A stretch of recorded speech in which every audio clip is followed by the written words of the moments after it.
Speaking of first-time filmmakers, what would your advice be to me? How do I bring a script to you that clears your desk? Um, how do you bring a script to me that's going to really blow my mind?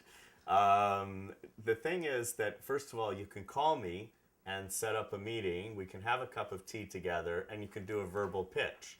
And that way, I can really help you in terms of honing things like who's the audience for this material and where are you in the development stage. We engage with filmmakers at every stage. So sometimes all they have is an idea. Sometimes they have an outline, a treatment, a first draft, a 50th draft. Sometimes, as in the case of our low budget program, they actually have managed to get to the rough cut stage. They hand me the rough cut. They say, hey, Dan, look at this. And I do look at it. And if we have the resources available, we can help somebody to complete their low budget film.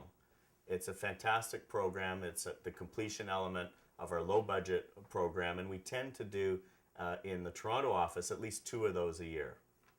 Yeah, I heard about that recently, that you can come in at the back end like that if someone brings a rough cut.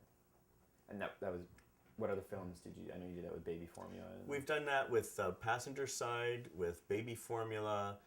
There's quite a few other examples, and I really enjoy it. It's what I call the most democratic program that we have, in the sense that we don't ask somebody what shorts have you made, what awards have you won. I mean, we can ask them, but it's not really crucial. The crucial thing is that they've made a rough cut, which we think has tremendous potential, and if we have the resources available, we'll help you to finish your film.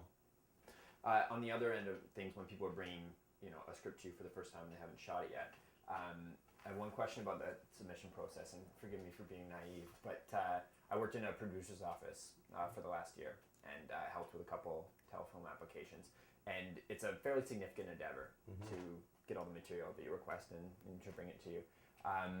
Why is that necessary, and what about the alternative of if someone just submitted a script and if you decided you're interested in the project, then asking for the rest of the material?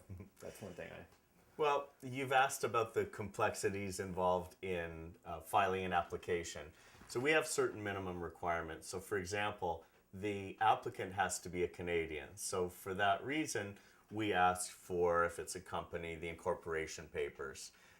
If you're submitting a screenplay, we're interested, of course, in reading the screenplay, but we're also interested in your revision notes, because what you're doing is you're coming to Telefilm for money, which is public money, in order to get you to the next stage. So we want to make sure that you have a clear vision of what it is you want to do to get yourself to the next level.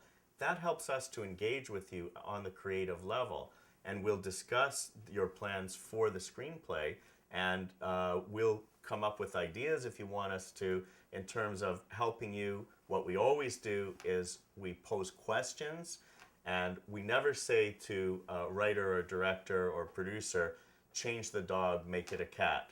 We never say things like that.